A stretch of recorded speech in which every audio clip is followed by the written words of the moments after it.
खुलुमबाय गिबियावनो नोंथांमोनखौ आंनि चेनेलसिम गासैखौबो बरायहरनाय जाबाय। आं दिनै नोंथांमोननिसिम फुंबिलिनि मोननैसो गोनां खौरां लानानै फैदों। नोंथांमोना भिडिअखौ जोबजासे नायलांगोन होनना आसा खालामनाय जाबाय।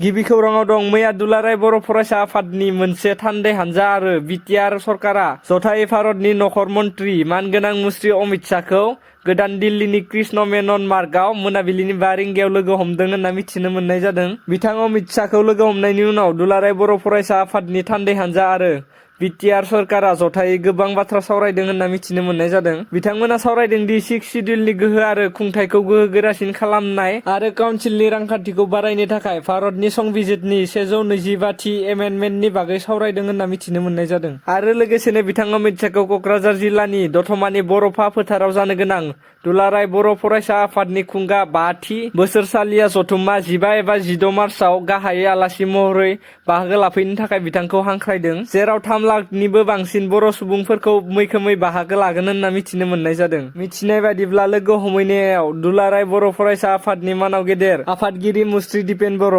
बिटिआरनि मानाव गेदेर गाहाय मावफुं सोद्रोमा प्रमद बर', रायजो सभानि मानगोनां एमपि रानगोरा नार्जारि आरो लक सभानि मानगोनां एमपि जयन्त बसुमतारियाबो बाहागो लादों।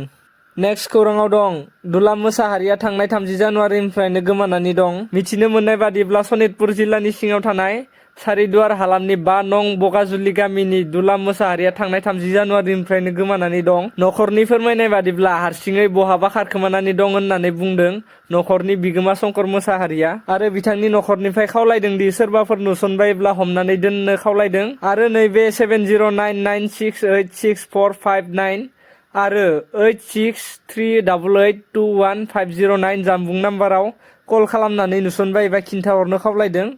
नेक्स्ट खौराङाव दं आसाम सरकारा जाख्ल'नायनि केसाव IAS अफिसार इन्द्रेश्वर कलिताखौ सासपेन्ड खालामदों। मिथिनो मोननाय बादिब्ला आसाम सरकारा चिफ मिनिस्टार स्पेशेल भिजिलेन्स केलनि करप्शन केसाव रायजोनि एक्साइज डिपार्टमेन्टनि सेक्रेटारि IAS अफिसार इन्द्रेश्वर कलिताखौ सासपेन्ड खालामदों होननानै मिथिनो मोननाय जादों।